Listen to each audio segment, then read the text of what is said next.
అందరికీ నమస్కారం. నా పేరు భీమరాజు. నేను పి గన్నవరం సర్కిల్ ఇన్స్పెక్టర్ని. ఈరోజు మీ అందరికీ ఒక చిన్న విషయం చెప్పాలని చెప్పి మీ ముందుకు వస్తున్నాను.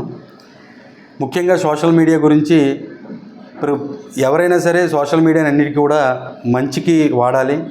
ఈ మధ్యన చూస్తున్నాం, ఎదుటి వ్యక్తి యొక్క వ్యక్తిగత జీవితంలోకి తొంగి చూసే విధంగా కొన్ని అసభ్యకరమైన, అభ్యంతరకరమైన, అనుచిత వ్యాఖ్యలు చేయడం జరుగుతుంది.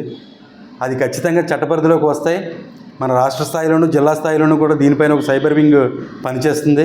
దయచేసి ఎవరైనా ఏదైనా పోస్ట్ పెట్టే ముందు, అది ఫార్వర్డ్ చేసే ముందు కూడా ఖచ్చితంగా మీరు ఒకటికి 2 సార్లు ఆలోచించి చేయాలి. దయచేసి ఎవరు కూడా ఇటువంటి అనుచితమైన పోస్టింగ్స్, అభ్యంతరకరమైన వ్యాఖ్యలు, స్త్రీలను అగౌరవపరుస్తూ కానీ ఇటువంటిది ఏదైనా సరే ఏ రంగానికి సంబంధించి అయినా పెడితే మాత్రం ఖచ్చితంగా వాళ్ళు కేసులు ఎదుర్కోవాల్సి ఉంటుంది. దయచేసి ఎవరు కూడా ఈ పి గన్నవరం సర్కిల్ పరిధిలో, అదేవిధంగా డాక్టర్ బిఆర్ అంబేద్కర్ మా కోనసీమ జిల్లా పరిధిలో, మా కొత్తపేట సబ్ డివిజన్ పరిధిలో కూడా ఎవరు కూడా ఇటువంటి అభ్యంతరకరమైన పోస్టింగులతో సంబంధించిన ఎటువంటి పోస్టింగ్స్ కూడా పెట్టవద్దు అని చెప్పేసి, అది హెచ్చరిక అనుకున్నా, సూచన అనుకున్నా ఏదైనా పర్వాలేదు.